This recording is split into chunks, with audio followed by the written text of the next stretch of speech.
نحمده ونصلي ونسلم على رسول الكريم اما بعد فاعوذ بالله من الشیطان الرجیم بسم اللہ الرحمن الرحیم ووهبنا له اسحاق ويعقوب كلا هدينا ونوحا هدينا من قبل ومن ذريته داود وسليمان وأيوب ويوسف وموسى وهارون وكذلك نجزي المحسنين۔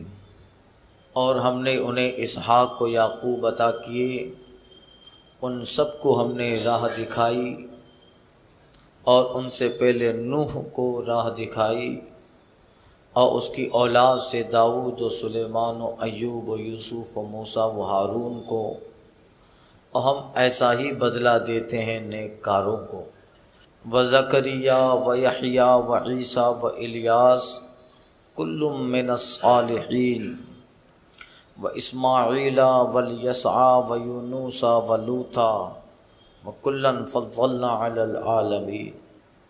اور زکریا اور یحییٰ اور عیسیٰ اور الیاس کو، یہ تمام لوگ نیک کاروں سے ہے، اور اسماعیل اور یسع اور یونس اور لوط کو، اور ہم نے ہر ایک کو اس وقت میں سب پر فضیلت دی۔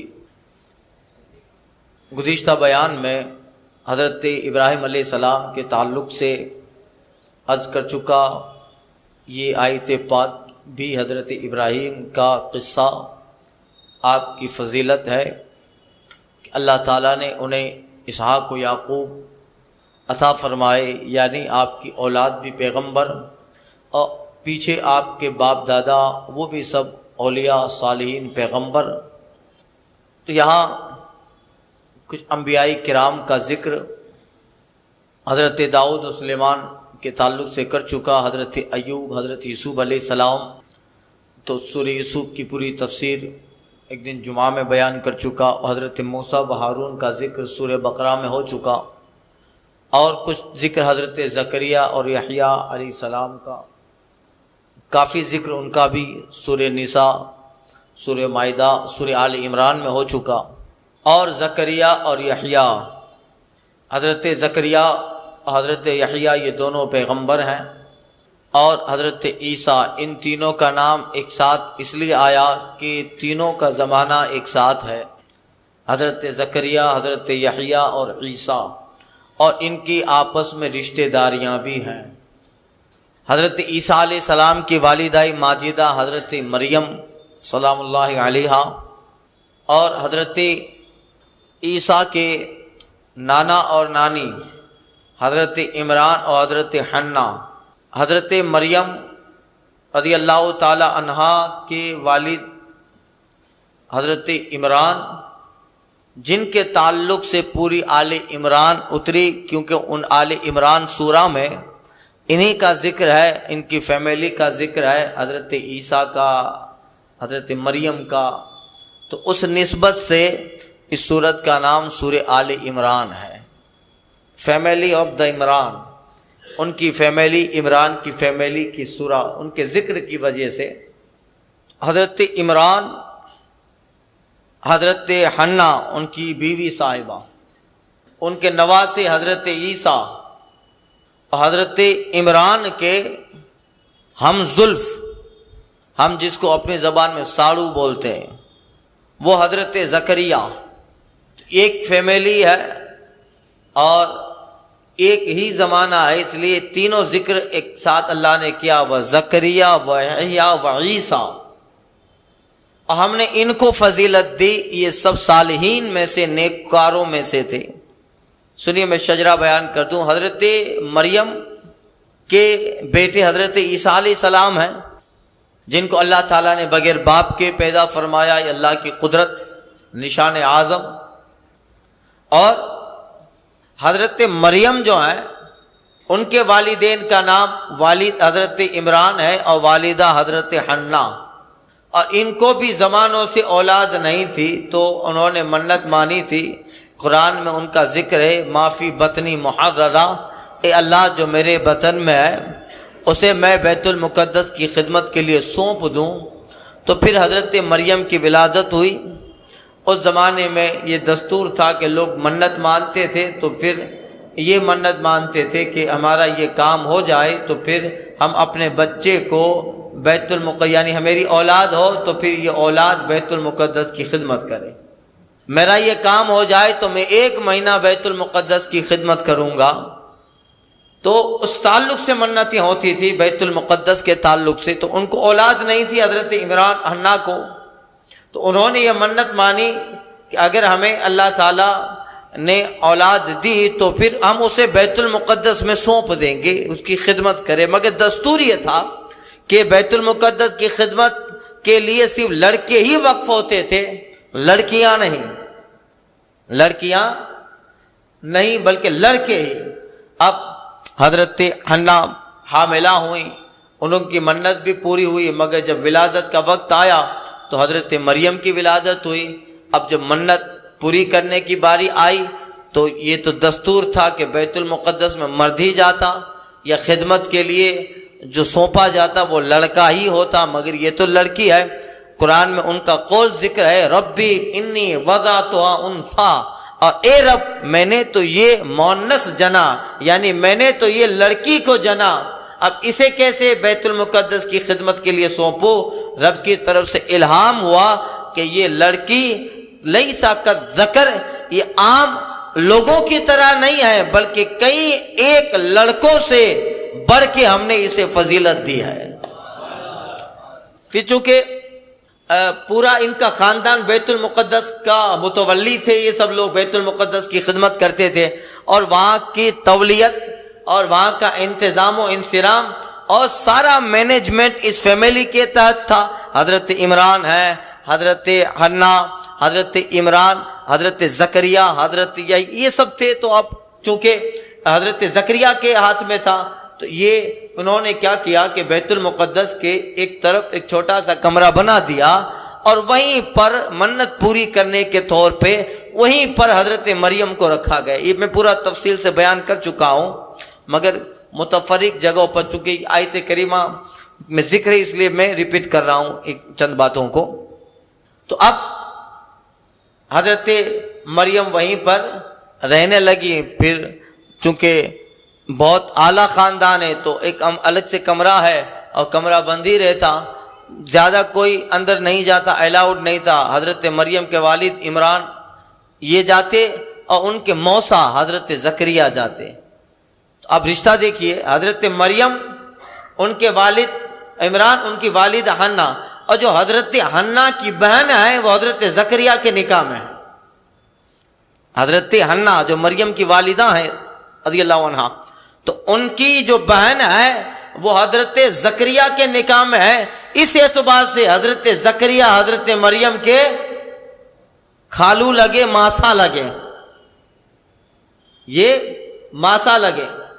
تو اب حضرت زکریا کے ایک بیٹے یحییٰ، یہ حضرت زکریا کے بیٹے یحییٰ، تو اب حضرت مریم کے حضرت زکریا خالو ہوئے، اور اس اعتبار سے حضرت زکریا کے بیٹی حضرت یحییٰ نسبتی اعتبار سے حضرت مریم کے کزن ہوئے، یعنی خالو یا موسی کے لڑکے، موسی کے لڑکے۔ اور حضرت مریم کے لڑکے حضرت عیسیٰ ہے، تو اس اعتبار سے حضرت مریم اور حضرت یحییٰ یہ دونوں بھائی لگے، تو اس اعتبار سے ماں کا بھائی ماموں ہوتا ہے، تو حضرت عیسیٰ کے حضرت یحییٰ ماموں ہوئے۔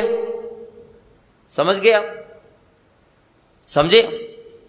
تو اب حضرت مریم رضی اللہ تعالی عنہا وہاں رہنے لگی، تو حضرت زکریا جاتے کبھی کبھی، چونکہ یہ گھر کے ہی آدمی ہیں، اور پھر جب بڑی ہونے لگی، قرآن شریف میں پورا ذکر ہے، کبھی کبھی حضرت زکریا جب داخل ہوتے۔ اب یہ بھی یاد رکھیے کہ کافی زمانوں سے حضرت زکریا کو بھی اولاد نہیں تھی، ان کی بھی عمر کافی ہو گئی تھی، بیکیم ایجڈ، وہ بوڑھے ہو گئے تھے، مگر وہ اولاد سے محروم تھے۔ حضرت زکریا کبھی کبھی ملاقات کرنے کے لیے حضرت مریم کے پاس تشریف لاتے، قرآن میں وجد عندہا رزقا، تو حضرت مریم کے دسترخوان پہ طرح طرح کے پھل فروٹ ہوتے تھے، طرح طرح کے فروٹس ہوتے. تو حضرت زکریا سوچتے کہ یہ وہ پھل ہیں کہ ابھی اس کی سیزن نہیں ہے، موسم نہیں ہے، بغیر موسم کا پھل یہاں کیسے؟ اور یہاں تو کوئی آتا بھی نہیں ہے. عمران آئیں گے، میں آتا ہوں، فیملی کے چند لوگ آتے ہیں، کوئی تو اس کمرے میں داخل نہیں ہوتا، اور نہ مریم باہر جاتی ہیں بازار میں خریدی کرنے. کئی فتو یہ کہاں سے آتا ہے؟ یہ کیسے یہ بغیر موسم کے پھل جو کسی فلسطین میں نہیں ملتا، پورے جو ہے بیت المقدس میں نہیں ملتا، یہاں کیسے آتا ہے؟ تو ایک دن پوچھ ہی لیا حضرت مریم سے کہاں سے آیا. تو حضرت مریم کہتی ہے ہوا من عند اللہ، اللہ اس بات پہ قادر ہے، وہ رب ہی ہے جو بغیر موسم کے پھل مریم کو دیتا ہے، بغیر موسم کے پھل مریم کو دیتا ہے. حضرت زکریا کی یہ بات سننا تھا، دل میں ایک فوراً خیال آیا. آپ وہاں سے باہر نکلے، دماغ میں خیال آیا کہ جب اللہ مریم کو بغیر موسم کے پھل دے سکتا ہے تو پھر میری اولاد کا جو موسم ہوتا ہے جوانی، وہ گزر گیا، اب تو بوڑھا ہو گیا، موسم چلا گیا جس موسم میں اولاد ہوتی ہے. جب بغیر موسم کے مریم کو پھل ملتا ہے تو رب اس بات پہ قادر ہے کہ مجھے بھی بغیر موسم کے اولاد کا پھل عطا کرے، اولاد کا پھل ضرور عطا کرے. بس یہی خیال آنا تھا. قرآن میں ہے فلما دخل علیہ زکریا المحراب، اور جب جناب زکریا محراب میں داخل ہوئے، اللہ فرماتا ہے فبشرناہ بغلام اسمہ یحییٰ، تو ہم نے فرشتوں کے ذریعہ زکریا کو ایک بیٹے یحییٰ کی بشارت سنا ڈالی، ایک بیٹے یحییٰ کی بشارت سنا ڈالی. اب حضرت یحییٰ کے تعلق سے مفسرین فرماتے ہیں یہ وہ نبی ہیں یا وہ خوش نصیب اپنے باپ کے بیٹے ہیں کہ جن کی ولادت بعد میں ہوئی ہے، نام اللہ نے پہلے رکھا ہے. ابھی تو بعد میں ولادت ہوگی، مگر رب کہتا ہے وَبَشَّرْنَاهُ بِغُلَامٍ اسْمُهُ یحییٰ، ہم نے ایک ایسے شہزادے کی بشارت دی جس کا نام اس کے رب نے یحییٰ رکھا. ولادت بعد میں ہے، نام پہلے ہے. تو یہ حضرت یحییٰ اور حضرت زکریا کی کہ ہاں کچھ مہینوں کے بعد حضرت یحییٰ علیہ الصلاۃ والتسلیم پیدا ہوئے، اور پھر ان کی قوم نے ان کے ساتھ بغاوت کی اور حضرت زکریا کو شہید کیا. اور جس دن حضرت زکریا کو شہید کیا، مفسرین فرماتے اس کے دوسرے دن حضرت یحییٰ کو شہید کر دیا.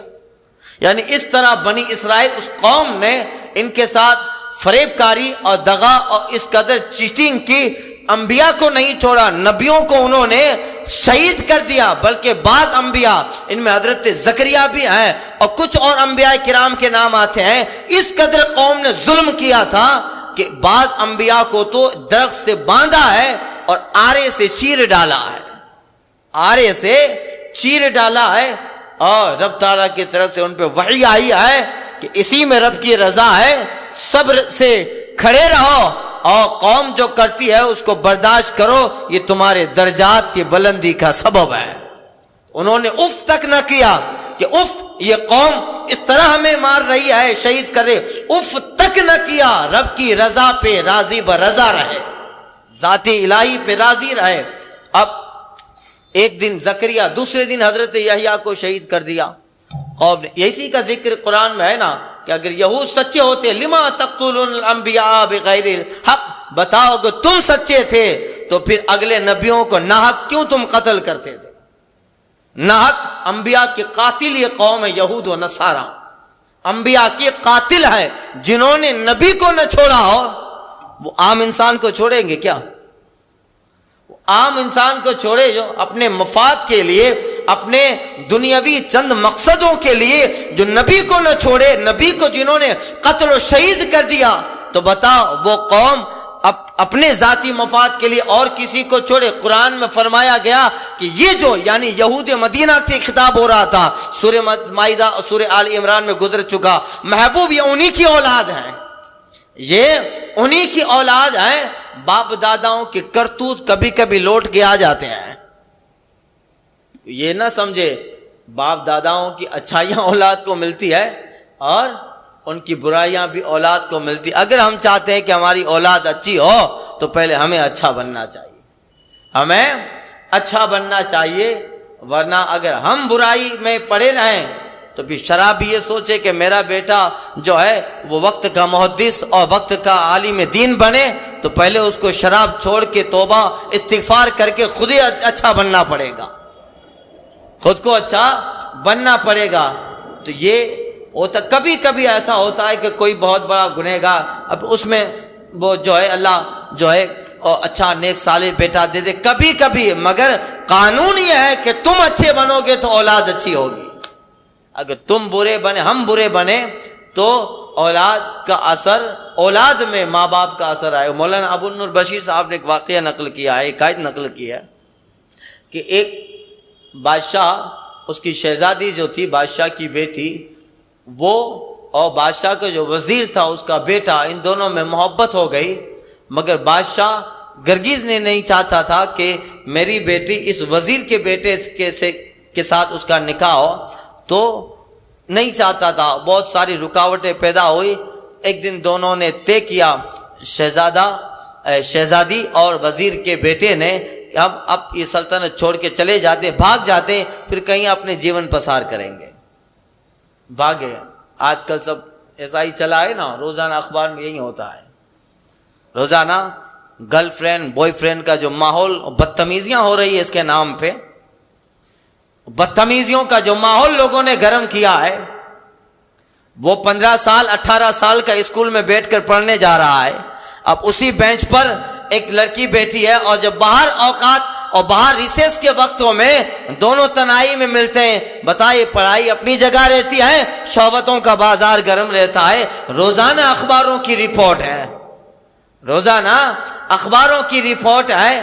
تو اب یہ جو ماحول گرم ہوا ہے، یہود و نصارہ نے جو اس طرح کے بازار، اور جس پہ قوم مسلم بھی ملوث ہے، حد ہو گئی. اور کہنے زبان کانپتی ہے، حد ہو گئی کہ اسکول میں پڑھنے والا ایک 14 اور 15 سال کا بچہ ہے، وہ بھی فون پہ اپنی گرل فرینڈ سے بات کر رہا. بتائیے، یہ زمانہ دیکھنے کو باقی رہ گیا تھا. ڈاکٹر اقبال بول گئے، آنکھ جو دیکھتی ہے لب پہ آ سکتا نہیں، آنکھ جو دیکھتی ہے لب پہ آ سکتا نہیں، محو حیرت ہوں کہ دنیا کیا سے کیا ہو جائے گی. ایسا ماحول گرم ہو گیا ہے.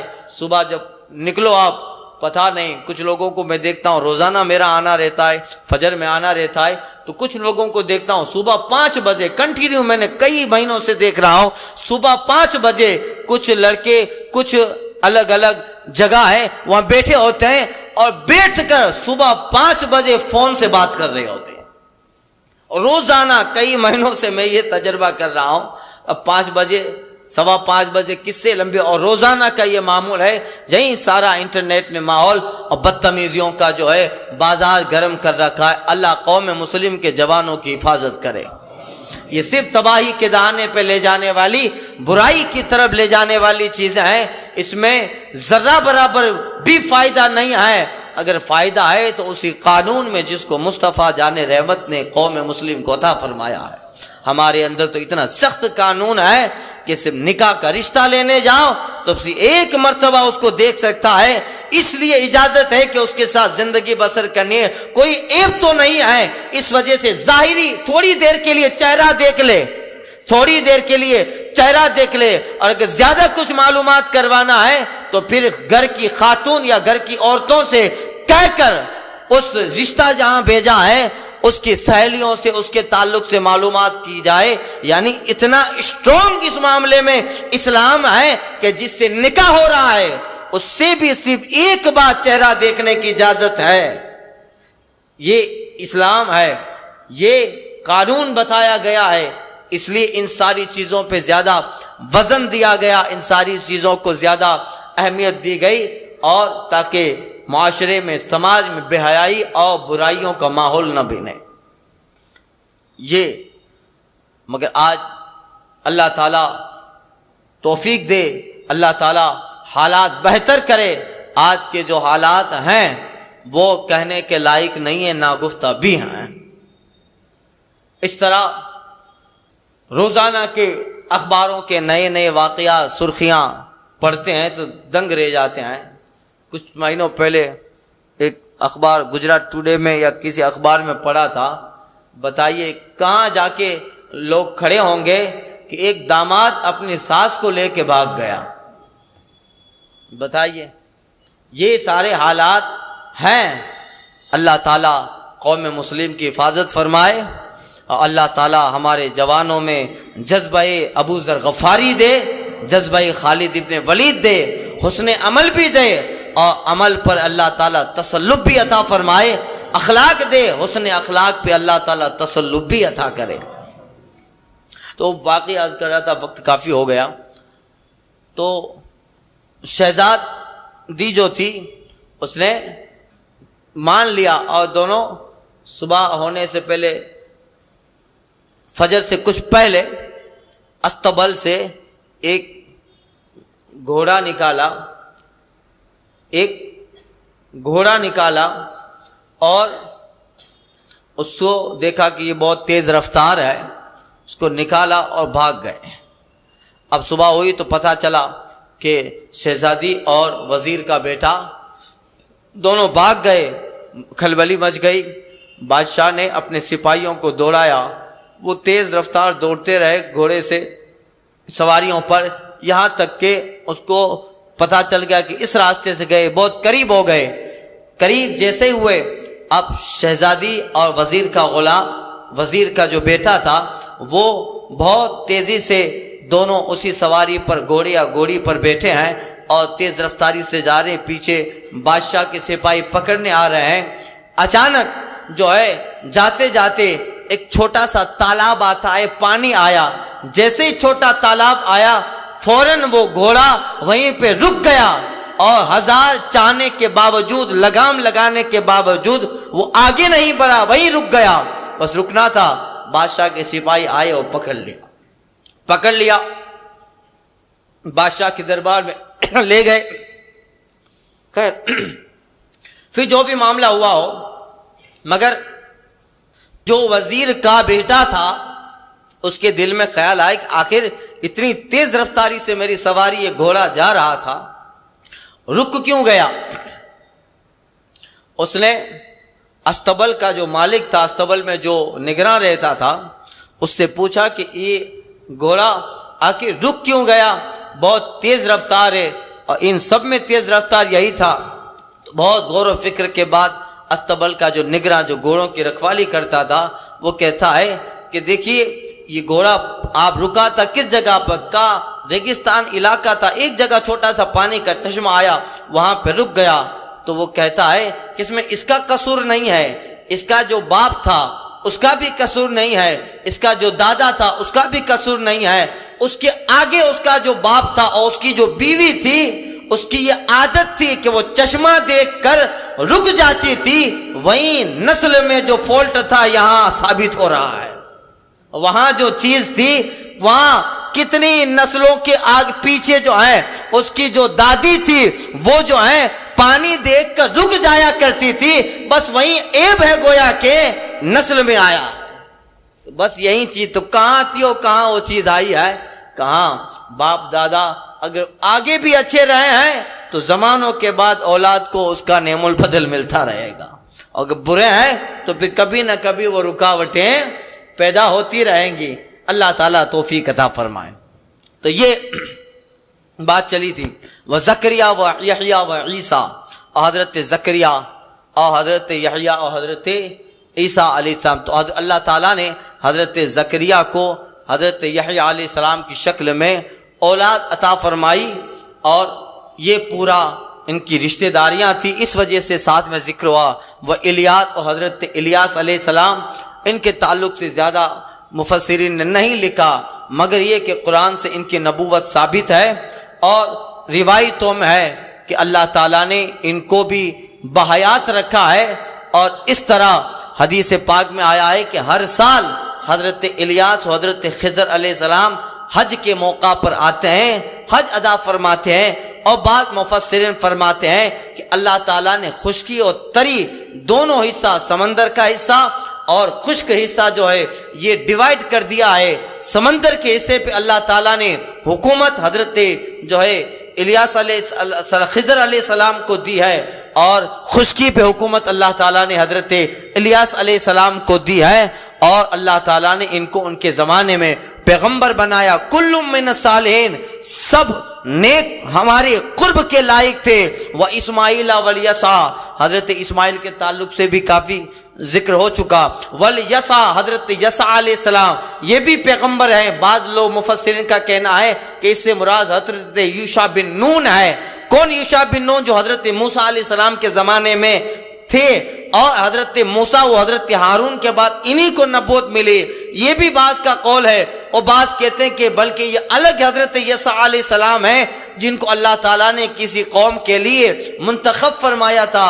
ویونس، حضرت یونس علیہ السلام یہ بھی اپنی قوم کے نبی، اللہ تعالیٰ نے ان کو نبوت عطا فرمائی، اور ان کی قوم سے اللہ تعالیٰ نے ان کی حفاظت فرمائی، اور ان کو کئی زمانوں تک اللہ تعالیٰ نے ایک مچھلی کے پیٹ میں رکھا، کئی مہینوں تک مچھلی کے پیٹ میں رہے، اور جب مچھلی کے پیٹ میں تاریکی اور اندھیرا محسوس کیا تو حضرت یونس علیہ السلام فرماتے تھے کہ لا الہ الا انت سبحانک انی کنت من الظالمین۔ جب آپ یہ فرماتے تو مچھلی کے پیٹ میں نور الہی سے ساری جگہ منور ہو جاتی۔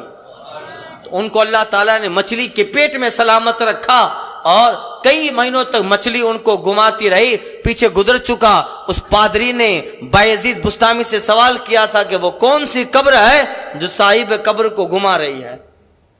بایزید بستامی سے جو 53 سوال ہوئے تھے پادری نے کیے تھے، اس میں ان کا بھی ذکر تھا۔ تو اللہ تعالیٰ نے ان کو نبوت عطا فرمائی۔ وَلُوطَ، حضرت لوط علیہ السلام ان کا زمانہ حضرت ابراہیم علیہ السلام کا زمانہ ہے۔ وَكُلًّا فَضَّلْنَا عَلَى الْعَالَمِينَ، ہم نے ان سب کو جو ہے اس وقت میں فضیلت عطا فرمائی۔ تو یہ ان انبیاء کرام کا آگے حضرت ابراہیم علیہ السلام کے تعلق سے ایک اور آیت کریمہ جن میں ان کی فضیلت ہے، وَمِنْ آبَائِهِمْ وَذُرِّيَّتِهِمْ وَإِخْوَانِهِمْ وَاجْتَبَيْنَاهُمْ وَهَدَيْنَاهُمْ إِلَىٰ صِرَاطٍ مُسْتَقِيمٍ، اور کچھ ان کے باپ دادا اور ان کی اولاد، ان کے بھائیوں میں سے بعض کو اور ہم نے انہیں چن لیا اور سیدھی راہ دکھائی۔ یہ اللہ کی ہدایت ہے۔ ذَلِكَ هُدَى اللَّهِ يَهْدِي بِهِ مَن يَشَاءُ مِنْ عِبَادِهِ، کہ اللہ اپنے بندوں میں جسے چاہے ہدایت دے۔ وَلَوْ أَشْرَكُوا، اگر وہ شرک کرتے، لَحَبِطَ عَنْهُمْ مَا كَانُوا يَعْمَلُونَ، تو ضرور ان کا کیا کرا اکارت ہو جاتا۔ اب یہاں بھی حضرت ابراہیم علیہ السلام اور ان کے آباء و اجداد کا ذکر ہے کہ اللہ تعالیٰ نے ان کے آباء و اجداد میں سب مومن بنائے، اور کچھ ان کی اولاد، اللہ نے ان کی اولاد مومن بنائی، اور کچھ ان کے بھائیوں کو اللہ تعالیٰ نے مومن بنایا، نبوت عطا فرمائی۔ یہ پورا مفصل ذکر انشاءاللہ تعالیٰ آئندہ کے درس میں الفاظ